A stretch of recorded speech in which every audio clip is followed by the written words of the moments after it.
¿en qué nivel de riesgo considera usted que está el maíz criollo, el maíz nativo en sus diferentes variedades en México con la situación actual? En nivel bajo, medio, alto o de muy alto riesgo, antes de saber cómo queda la iniciativa de reforma constitucional.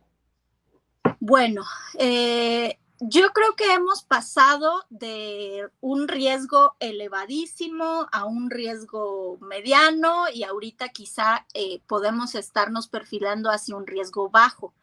El mayor riesgo, el riesgo elevadísimo, pues fue cuando se sembraba legalmente. Ojo, se dice que hoy en México no se siembra maíz transgénico. Legalmente no se siembra, pero sabemos que hay siembra ilegal de maíz transgénico, ¿no?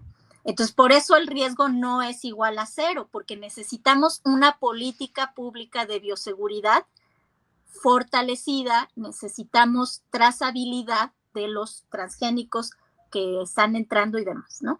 Pero el mayor riesgo fue en el momento en el que a mediados de los años 90 se sembró legalmente el maíz transgénico en México. Luego se impuso una moratoria justamente porque eso representaba pues que se podían contaminar los maíces nativos. Entonces, a finales de los años 90 se puso una moratoria de facto. En el 2001 se detectó por primera vez contaminación transgénica en unas comunidades del estado de Oaxaca, cuando en ese estado jamás se había sembrado maíz transgénico. ¿Cómo llegó entonces ese maíz ahí?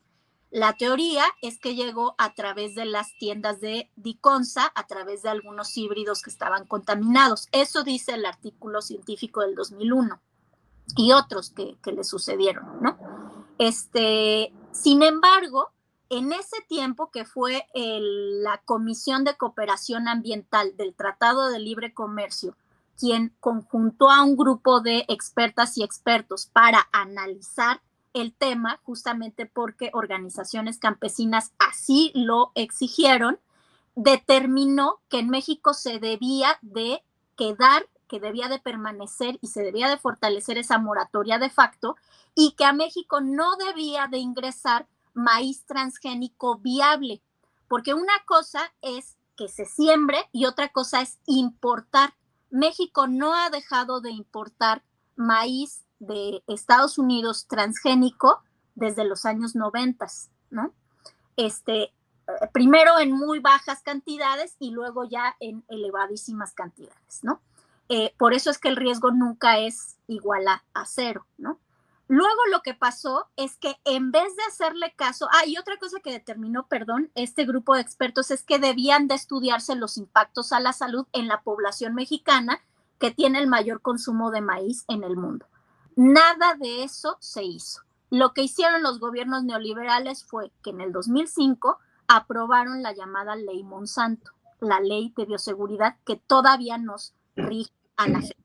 Y con eso se abrió la puerta a que se volviera a sembrar maíz transgénico. Entonces, del 2005 al 2015, otra vez el riesgo fue elevadísimo, porque otra vez se sembró en México maíz transgénico, primero en fase experimental, luego en fase piloto, y cuando ya estaban a punto de autorizar la fase comercial, se detuvo por se metió una demanda colectiva y a partir de ahí el juez determinó que como el tema revestía gran importancia, debía de otorgarse una medida precautoria para que no se sembrara maíz transgénico en tanto no se estudiara qué era lo que podía pasar. Y entonces a partir de ahí digamos que el riesgo fue medio, ¿no?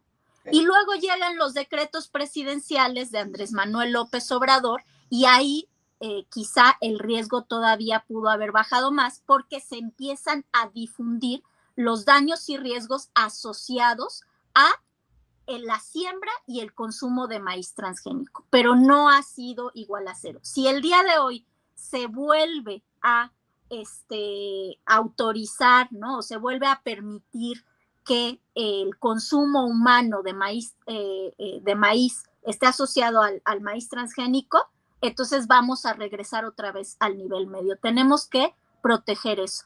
Y dicho sea de paso también, quienes han permitido que sigan existiendo los maíces nativos son las comunidades.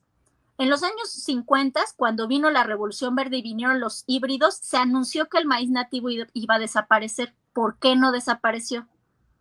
Por los campesinos, por los pueblos originarios, ¿no?